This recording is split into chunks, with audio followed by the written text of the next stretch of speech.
এই নোংরা জলটাকে ফিল্টার করে কি খাবারের যোগ্য জল বানাতে পারি? তো এটা একটা নর্মাল জল, সাধারণ জল, যেটাকে আমি মাটি মিশিয়ে নোংরা জল করেছি। আজ আমি এটাকে ফিল্টার করে খাবারের চেষ্টা করব।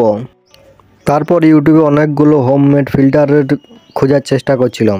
তো অবশেষে আমাকে একটা DI ওয়াটার ফিল্টার বাইকলাম। তো সবার আগে আমার এই জিনিসপত্রগুলোর দরকার জোগাড় করতে হবে, যেমন কি ছোট ছোট কিছু পাথর, কিছু গুঁড়া মাটি, এক দুটি ধান, কিছু বালি আর কিছু বড় বড় পাথর। তো সবার আগে একটা বোতলকে কাটে নেব আর একে অপরের সাথে এইভাবে রাখবো। টোটাল এতগুলো জিনিস লাগবে। প্রথমে বোতলের ভিতরে একটুকু তুলা দিব, তারপর দেব বালি, তারপর দিব ধান, তারপর দেবো কিছু ছোট ছোট পাথর। এবার আমাদের ফিল্টার রেডি। বাস এবার দেখতে হবে এটা কাজ করছে কিনা। তো এটা এখন ঠিকঠাকই ফিল্টার হচ্ছে। এবার জলটা টেস্ট করে দেখি কীরকম লাগছে। ফিল্টার খুব ভালো হয়েছে, কিন্তু জলটা খেতে একদম বাজে। কেমন হয়েছে তোমরা অবশ্যই জানাও।